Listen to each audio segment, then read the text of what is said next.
What if everything you thought you knew about reality could be shattered in a single night? What if the nightmare you always believed was just superstition suddenly became your reality? Before I go any further, let me make something clear. What I'm about to tell you is a true story. You don't have to believe me. Honestly, part of me still wishes I didn't believe it myself. But this really happened, and it changed the way I see the world forever. My name is Elena Ramirez. I was born and raised in New Orleans, Louisiana, a city where mystery clings to the streets like the fog over the Mississippi. Growing up, I'd always heard the whispers about voodoo.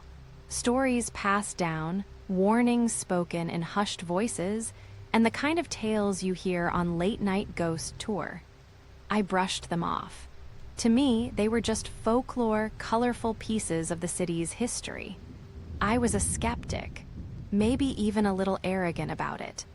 But that changed one evening when a friend invited me to what seemed like a harmless cultural gathering.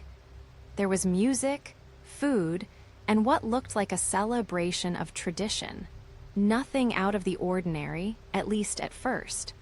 Looking back, I realized that night was the moment I crossed a threshold into something I never should have disturbed. It all started with that invitation. A close friend of mine, someone I trusted, asked me to join her at a neighborhood gathering. She said it would be beautiful, part music, part food, part ritual.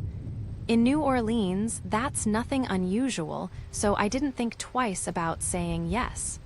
The night began lively. Laughter, the smell of spices drifting through the air, drums echoing in rhythm. It felt alive. But I remember smirking at some of the decorations. Symbols in chalk, candles arranged carefully, offerings on small tables. I nudged my friend and whispered, "Looks like a movie set." She frowned but said nothing.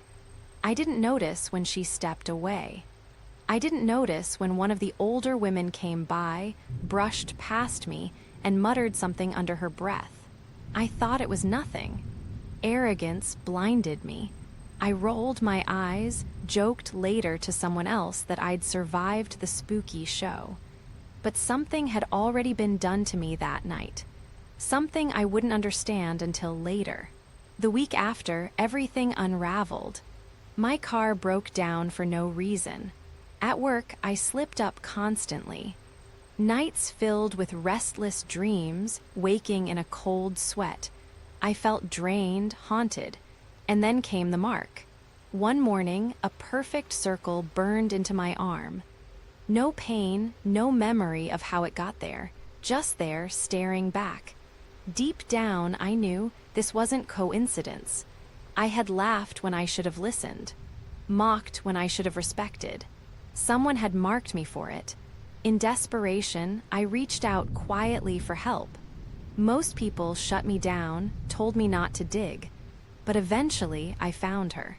An advisor, a woman known in the neighborhood for her knowledge, not theatrics. When I sat in her parlor, incense thick in the air, she only glanced at the mark and said, "You've been marked." She explained that someone had placed a hex. Deliberately, precisely. Meant to drain me until I was hollow. Every nightmare, every ounce of dread, it all lined up.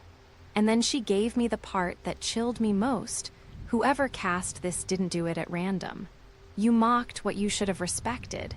You were seen, and you were punished. The ritual to break it nearly broke me instead. Voices clawed at my mind. Visions of loved ones twisted in pain. My arrogance thrown back at me in cruel laughter.